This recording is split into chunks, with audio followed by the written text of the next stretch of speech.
Hello Internet, it's Brink and welcome back to my channel. Today's video is going to be short and sweet. Well, as short as I can manage, knowing myself. But don't worry, no rage, no tears, no 20-minute rants about Blizzard ruining my spec, I promise. I just want to have a casual chat with you about something that we all as WoW players love to obsess over. Tier lists. Tier lists can be a lot of fun when you take them at face value, when you basically don't take them too serious, of course. So let's have some fun obsessing together, shall we?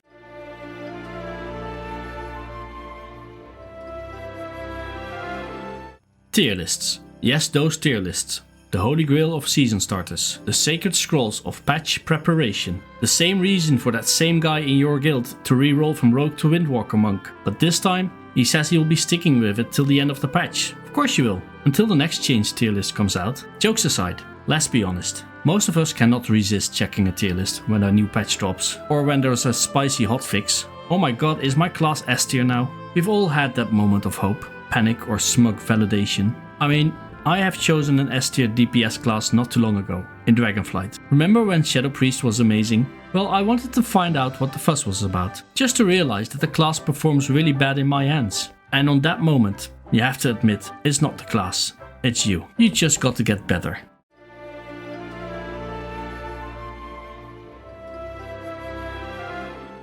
But here's the question. How seriously should we take these lists? Are they the gospel truth from the Oracle of Oribos? Or just snackable content to browse with half a coffee and a full dose of hopium? So let me ask you, do you decide what to play based on a tier list? No shame if you do, especially when you're plugging keys and just trying to not be the weakest link. It makes sense. But here's where I think it gets interesting. We've got so many sources these days, and they do not all agree, like not at all. Let's look at some of the usual suspects. Wowhead, Icy Veins, Archon, WoW Meta, UGG, and of course everyone's favorite performance pressure cooker, Raider.io.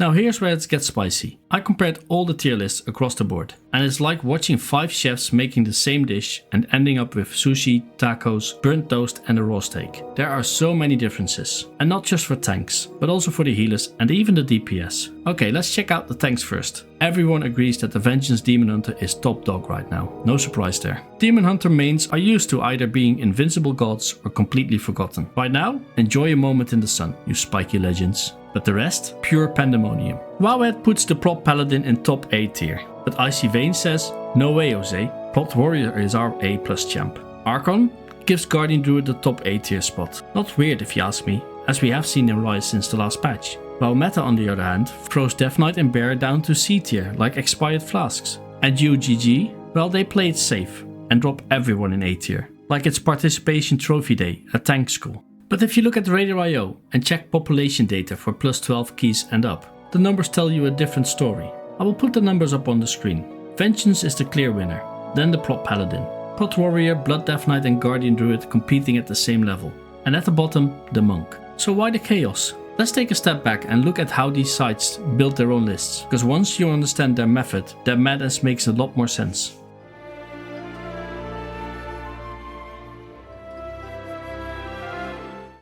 Icy Veins relies heavily on expert testing and imperial experience from players like Petco, someone who is basically the Mythic Plus version of a raid boss. He and his team test out all the specs in beta and evaluate them based on damage profiles, utilities, survivability and even funneling potential.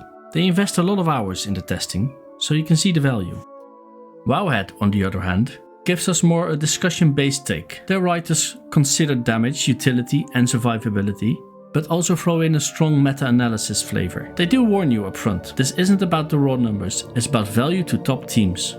Not just who does the most damage, but who brings the right sauce to the teams too. Then there's UGG, which says, nah, no feelings here, just cold hard data. They aggregate logs, rankings, DPS, HPS values and spec appearances in high keys. If it's not performing at the very top in live data, it won't be at the top of their lists. And honestly, all of those are valid. They're just different lenses. Some sites ask, who has the best toolkit? Some ask, who do the top teams actually play? Others ask, who's smashing the meters right now?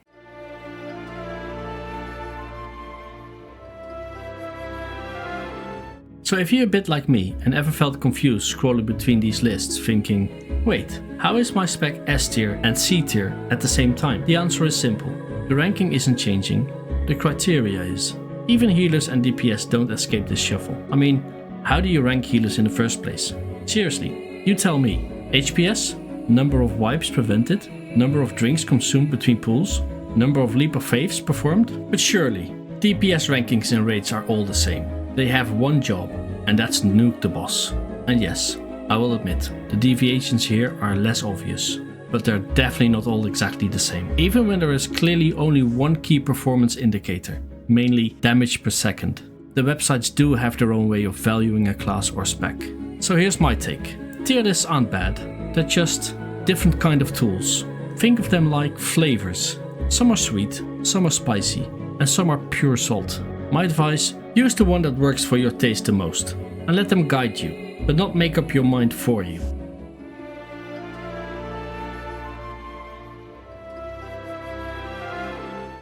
This season, I've been playing Brewmaster Monk. Yeah, but Brink, that's not meta.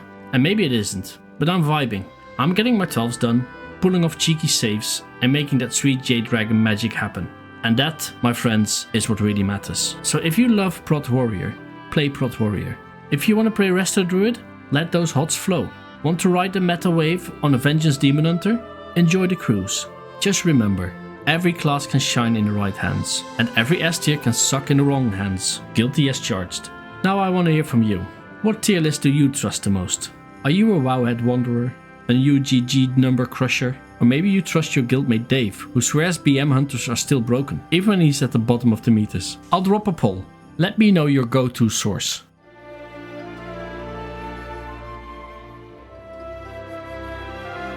If you enjoyed the chat, toss the video a like, subscribe for more WoW content. Before we wrap up, a huge shout out to my one and only Patreon. You know who you are. You make the world of difference to me. Seriously, I'd be lost in a sea of spreadsheets without you. Thanks for your support. And hey, if you want to join the exclusive club of awesome humans who keep this channel afloat, check out my Patreon. I've been pimping it hard lately. Mostly because my one generous donor insisted I make it better. So now it's shiny, improved and ready for you to jump in. Until next time, stay safe, stay spicy, and remember, S tier is temporary, fun is forever. Brinks out.